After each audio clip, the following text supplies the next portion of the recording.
What's going on, everybody? Doing a spoiler-heavy review here of Black Adam. So, hopefully you've seen the movie here. If not, come back when you have. Or get spoiled. It's up to you. If you're brand new to the channel, do me a favor and hit that subscribe button. We're almost there. Not too far away. Trying to get to 70,000 by the end of the year. And we hope that you would join us. So please do that. Help us out. That'd be wonderful. That'd be great. Thank you so much. Thank you very little. Show a little class. Okay. So Black Adam, this is a movie that The Rock's been a part of for a very long time, passionate about for a very long time. DC has been through a lot of different things through this journey of his when I don't even remember when the first time he announced, I want to tell you 2014, could be earlier, could be later, but around that time. And I was never really aware of Black Adam back then, but the late, great John Schnepp told me about him. It's like, yeah, it's just like kind of the villain version of Shazam. It has the powers of Shazam, but can do good things here and there. It depends on the run that you're reading, yada, yada, yada. So that sounds interesting. But what has happened is that The Rock is one of the few, I think, legit movie stars left where you're curious about what his name can do and how his name can help a project, right? There's few and far between of that type of movie star left, and he's one of them. So he's able to do this, and he's bringing a lot of notice to this character that wasn't widely known. And again, spoilers, one of the reasons that he's doing is because of the heavy tease of Henry Cavill coming back as Superman. And we'll get it out of the way. He's in it. We knew he's in it. He's pretty much told everybody that he's in it. It's a short scene. It's a very short scene, but it's enough of a scene that you go, oh, and it's got a little bit of a hint of the John Williams music.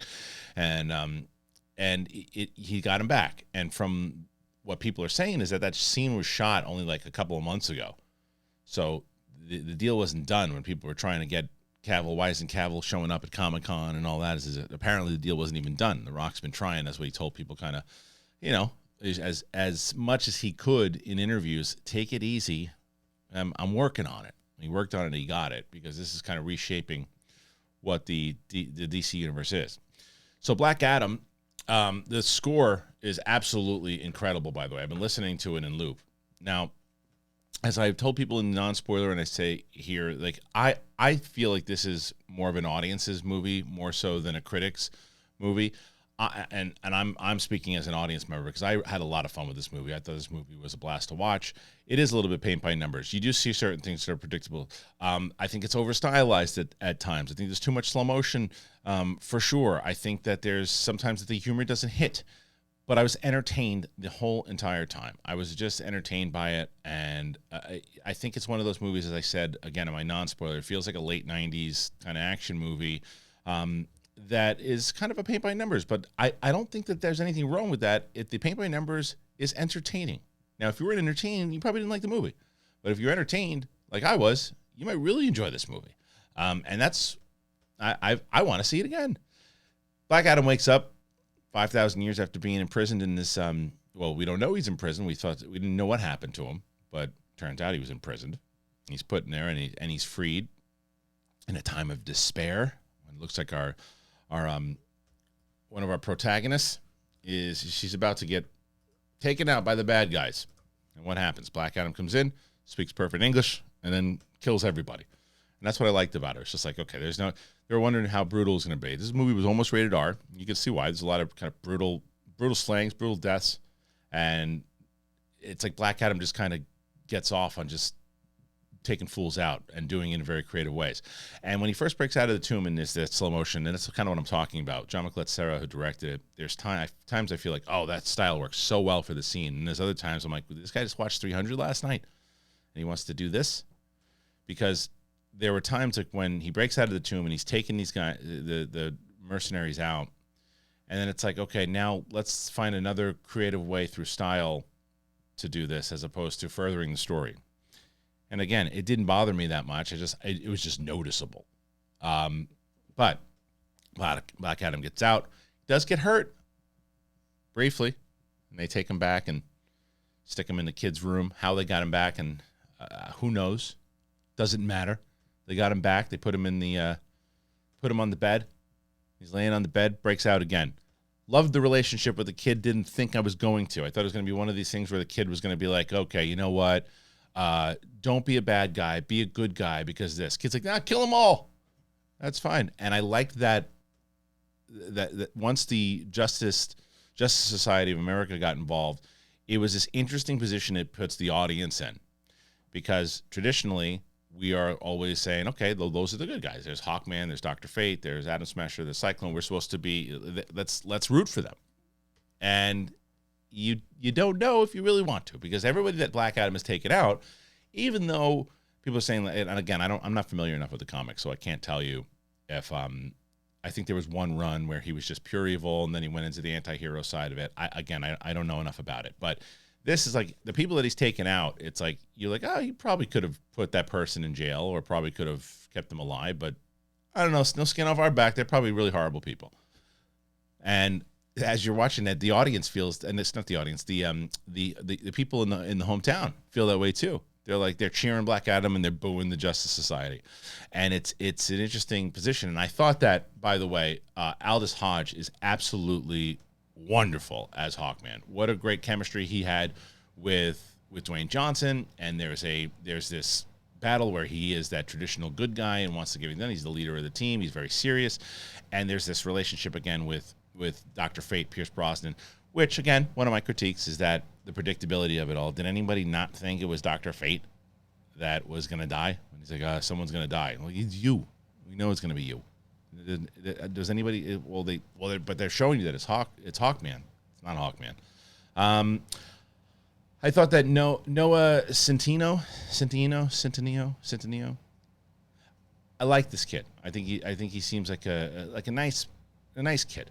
And I think for the role that he was given, it was fine. He was my least favorite out of all of them, and I think that there wasn't a lot of gravitas, if you will, to the character, or it wasn't he didn't stand out.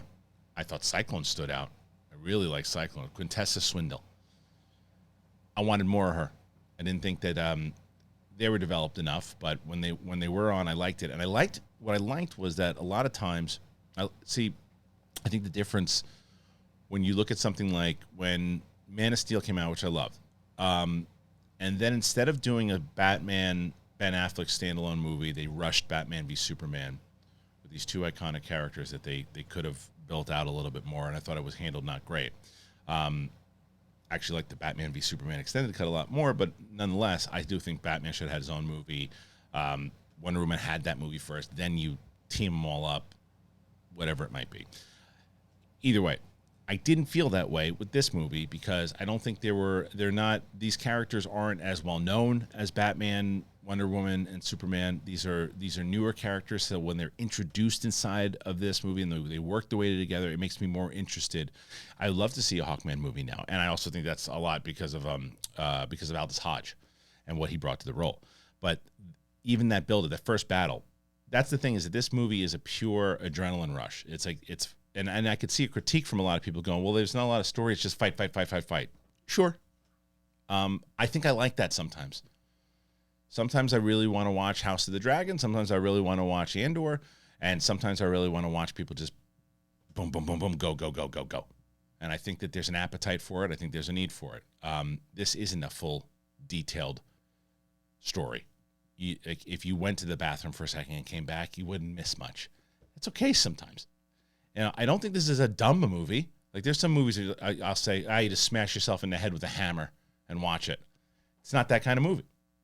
It's just, this reminds me of a movie that would have come out in like July of like 1997, 1998. And Roxy asked me a question on the big thing, and she said, is this a Rock movie that happens to be where he's a superhero, or is it a superhero movie that has The Rock in it? And I think there's a mixture of both. There are certain times when it's clearly Dwayne Johnson's The Rock. He's doing what The Rock does, and it's why he's as successful as he is, because he has that charisma, and he's playing The Rock, and he uses that humor, and it works. There's other times where he's playing a different version of a character where we haven't seen much, where it's like it does. And I mentioned the kid relationship there in Terminator 2. It was reminiscent at times, even though he wasn't necessarily telling, you got to be good, you got to be good, you got to be good. But there's that relationship that they had of him learning from the kid, and that happens with the catchphrase, and I thought the catchphrase was used really well. Once again, the music really stood out. I thought that The villain was a little subpar. I want to find the actor's name. It's the same actor that played Jafar in Aladdin. I thought he was fine in the role. I just didn't think the role itself was very detailed. I liked the or memorable. It was almost like a Marvel Phase 1 villain, just kind of like, all right. Well, it was more about you care more about what's happening with Black Adam and Hawkman than you do with this guy. He just kind of comes in. They need someone to fight at the end, and then the fact that he gives up the powers. I liked they did like the twist of it, where where Black Adam, Teth Adam was the father, and he wasn't given this. He didn't go off the grid. He was just never supposed to have the powers. I liked that. I thought that was a good shift. And then he goes into the tank and he gets out pretty easy. Like, hey, we need you to get out. And Dr. Fate's able to summon him. And I like that moment. He comes back and he kicks some ace. And Amanda Waller. And he also had Jennifer Holland show up as Harcourt from Peacemaker, which is one of my favorite shows, one of my favorite things this year. And the fact that she's part of it, and I want to know how she's working with Amanda Waller again. That's an interesting little wrinkle. Henry Winkler makes an appearance as Adam Smasher's dad. He's kind of like the Hank Pym. So, but the main thing is you wait around, you stick around, you watch that end credit scene. So what I didn't understand, even though I like the idea when Black Adam's sitting in the throne, they go, how does it feel? And he goes, wrong. And he blows the thing up. Right. So he's going to be there, and he's essentially, it seems like his son has told him in the afterlife, your time is not now. Get back in there, do the thing, earn it. And he's earning it. So he's now like the protector of the people. He's there. He's protecting the mom and the kid, and he's protecting everybody. And so when you leave the story, he is a hero, right? You do. He is. So when Amanda Waller's like, hey, we don't. That's fine. You break out of the prison, but we don't want you messing around. So just stay put, okay? And he goes, no. And she's like, hey, listen. You gotta. I got people that can put you in your place. He's like, send them all. And then we get a chance to smoke clears, start to push through. And they go, no, don't do another Shazam. Was it Peacemaker? Who was it? What was the other one they did? They did 2 Faceless Superman. But anyway, and here he comes. He's walking in, and you see him. He's got the haircut, clean cut, a little bit of that music in there. And he pretty much, Henry Cavill shows up, and he just basically tells him, I got my eyes on you, buddy. So let's do the dance. And that's what's going to happen. The question is, how are they going to play it next? Is he going to be a full-on bad guy? Because you got to be a full-on bad guy in order to really battle Superman. You kind of feel what's going to happen is they're going to fight, and then they're going to do what Batman and Superman did. They're going to team up. Because are they going to keep The Rock a bad guy? I kind of hope they go that direction. I hope they go the comic book thing, and he starts to see that I don't know, whatever it is. I mean, I don't know how he comes back and becomes a bad guy again, because we've gotten him out of there, but I don't know. But like I said, there's not like a lot to dive into when it comes into like the full, I think I hit all the major like spoilers, is that it's like I said, it's the battles and the fights that happen. I liked that there was some humor that worked for me. There's some humor that didn't work. I thought the humor that worked was when Hawkman kept getting hit by Atom Smasher. He's like, me and you, let's go talk every time, me and you.